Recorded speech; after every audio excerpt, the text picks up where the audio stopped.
Greetings. I'm Dr. Lauren Hall Riddell, Professor Emeritus at the University of Utah.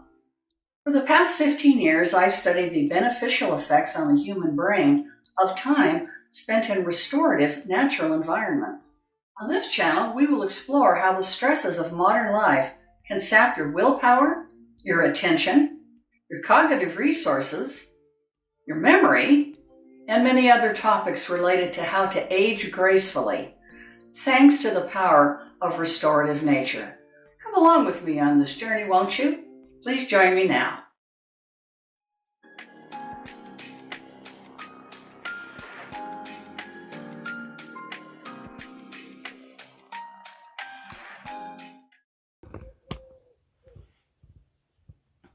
So the story of attention restoration is a fairly interesting one and a little bit accidental. Two academics back, about 40 years ago, took a bunch of at-risk kids out into the wilderness for about 8 days. And I don't even remember what it was they intended to study. I don't remember if they got significant results or not.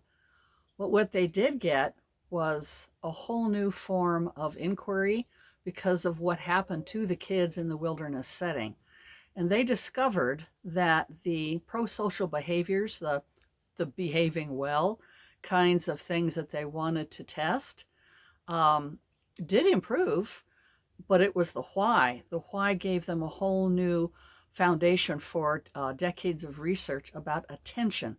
And they called their new theory, this married couple of academics, they called their new theory attention restoration theory. And the reason they call it an attention restoration theory instead of just attention theory was they realized that what was happening to these kids were that in some way they were decompressing. Something was happening in their brains that was allowing other sorts of impulses like generosity and self-regulation, creativity to come through. And they decided that the mechanism for that improvement was attention.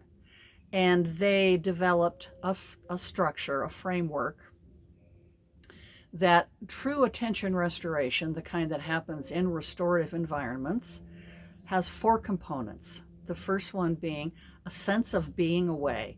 So right now, as I sit out on my deck in this lovely fall weather, I'm not in front of the computer. I am not in my closed-in office. I'm starting to experience a sense of being away. I'm not in wilderness, but I'm not in front of the computer. So that's already set the foundation for attention restoration to begin.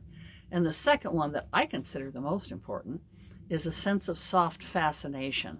So as I sit here on my front deck, I can hear the tinkling of gentle wind chimes being stirred by a gentle fall breeze, and I can hear birds. I hear the occasional plane overhead, but it doesn't disturb me. It's very soft attention on this blog. But I will mention the last 2 elements to attention restoration, and that is extent. So there needs to be some scope. There needs to be some distance between the viewer and the restorative element. It's good if you can have a bit of a view, and that assists in attention restoration. And then compatibility, so that what the scene that you are viewing is not, it could be a natural scene of a raging tornado or a volcano or an earthquake. Those are natural phenomenon, and they are fascinating, but they are not restorative. They're horrifying. And so we will pay attention. We experience with those phenomenon something called hard fascination. And that is very necessary for our survival. We need to pay attention to those things and get away from them, save ourselves as fast as we can. But attention is not restored. So when we are fatigued because we've been concentrating on something very hard, like a difficult conversation, a difficult task at work, long driving in traffic, a long midterm, the bar exam, whatever example you can think of where you're just fried. At some point, you just don't, it's like an exhausted muscle. Your brain is like a muscle that just cannot do any more reps. There's just nothing left to give. And that's not the kind of attention that I'm talking about. Soft fascination happens, and it is involuntary, but there's no arousal, or there's a maximum threshold of arousal. A little arousal is good, otherwise things get too boring and you check out of the scene. You're not captivated by it any longer. With soft fascination means you continue to engage, but it's pleasant, it's low arousal, it's interesting, it generally engages the five senses whenever possible. And that's the sort of attention that I experience when I get away from my office, come outside into nature. And the magic of it is that I'm going to talk about in great detail in future vlogs, future posts, is that it only takes about 15 minutes. You need to do it frequently. 15 minutes a week isn't enough. But in order to recharge your brain and allow your directed attention, which is voluntary attention, so you're voluntarily focusing really hard on something important. When that is fatigued, you have to give it a break. And soft fascination in nature is actually very swift at doing that and very effective and often free.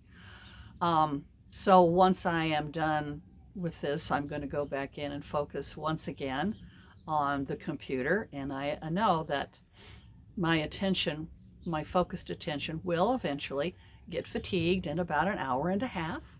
And at that point, I'm going to need a break, whether I'm on one or not. When I'm really in the zone, sometimes I don't want to take a break, but I start to make errors and I start to become frustrated, sometimes crabby, often a little bit stiff in the body, but also stiff in the thinking. If I run up against a problem, I can't solve it.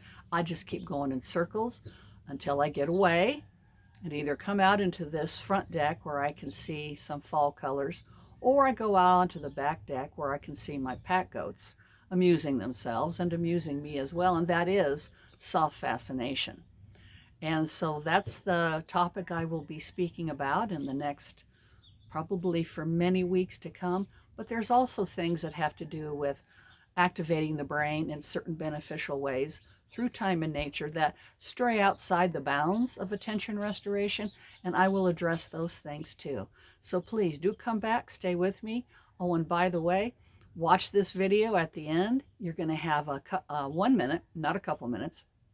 You're going to have 1 full minute of a restorative scene with pleasant, gentle music.